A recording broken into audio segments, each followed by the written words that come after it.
Shalom, devosi Mazmur 132 ayat 1 sampai 18. Daud dan Sion pilihan Tuhan. Nyanyian ziarah.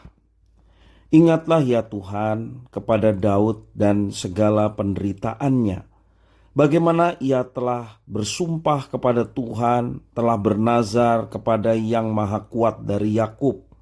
Sesungguhnya aku tidak akan masuk ke dalam kemah kediamanku, tidak akan berbaring di ranjang petiduranku. Sesungguhnya aku tidak akan membiarkan mataku tidur atau membiarkan kelopak mataku terlelap, sampai aku mendapat tempat untuk Tuhan, kediaman untuk Yang Maha Kuat dari Yakub. Memang kita telah mendengar tentang itu di Efrata, telah mendapatnya di padang Yaar. Mari kita pergi ke kediamannya, sujud menyembah pada tumpuan kakinya. Bangunlah, ya Tuhan, dan pergilah ke tempat perhentianmu, Engkau serta tabut kekuatanmu. Biarlah imam-imammu berpakaian kebenaran dan bersorak-sorai orang-orang yang kau kasihi. Oleh karena Daud hambamu, janganlah engkau menolak orang yang kau urapi. Tuhan telah menyatakan sumpah setia kepada Daud. Ia tidak akan memungkirinya. Seorang anak kandungmu akan kududukan di atas tahtamu, jika anak-anakmu berpegang pada perjanjianku dan pada peraturan-peraturanku yang kuajarkan kepada mereka, maka anak-anak mereka selama-lamanya akan duduk di atas tahtamu. Sebab Tuhan telah memilih Sion, mengingininya menjadi tempat kedudukannya. Inilah tempat perhentianku selama-lamanya. Di sini aku hendak diam, sebab aku mengingininya. Perbekalannya akan kuberkati dengan limpahnya. Orang-orangnya yang miskin akan kukenyangkan dengan roti.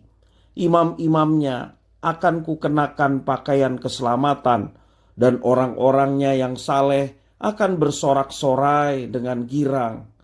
Di sanalah aku akan menumbuhkan sebuah tanduk bagi Daud. Aku akan menyediakan sebuah pelita bagi orang-orang yang kuurapi. Musuh-musuhnya akan kukenakan pakaian penuh malu, tetapi di atas kepalanya akan bersemarak mahkotanya. Demikian firman Tuhan. Bapak Ibu saudara-saudara, di dalam Mazmur 132 ini juga dijelaskan bahwa Mazmur ini termasuk nyanyian ziarah. Pada zaman Daud, Sion menjadi pusat dan tujuan untuk keperluan berziarah. Ini selaras dengan keyakinan bahwa Sion merupakan tempat kediaman Allah.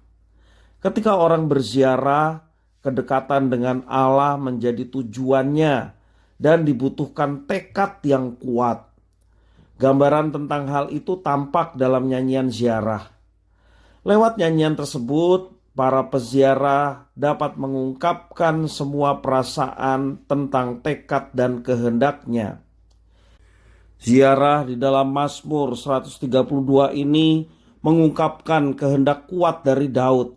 Ia bersumpah tidak membiarkan mata terlelap demi mencapai kediaman Tuhan. Kehendak kuat dalam ziarah ini pun diekspresikan bersama dengan cara mengangkut tabut perjanjian dalam arak-arakan dan nyanyian oleh para peziarah.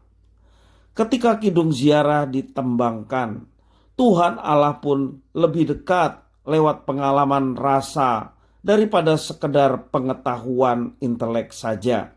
Semua peziarah sangat bersukacita yang dilukiskan arak-arakan membawa tabut perjanjian menuju tempat di mana Tuhan bersemayam. Tabut perjanjian adalah simbol tentang penyertaan Tuhan. Menariknya, penyertaan Tuhan tidak bisa dinikmati secara egois karena tabut itu berjalan hanya ketika dipikul bersama-sama. Harus ada partisipasi dari komunitas yang bersifat mengajak dan merangkul sesama dalam kebenaran dan kesetiaan kepada Tuhan sumber hidup. Selain Raja Daud, ada juga imam-imam dan rakyat. Semuanya bersorak-sorai bersama-sama karena Tuhan memberkati mereka dengan kelimpahan dan kemuliaan. Disinilah pentingnya gereja Tuhan menjadi komunitas peziarah, bukan hanya kerumunan orang yang mencari keuntungan sendiri, melainkan satu komunitas umat yang mau datang mendekat kepada Tuhan, sumber kehidupan. Komunitas yang bersama-sama menjunjung tinggi perjanjian Tuhan. Komunitas yang setia menjadi anak-anak perjanjian. Tuhan Yesus memberkati.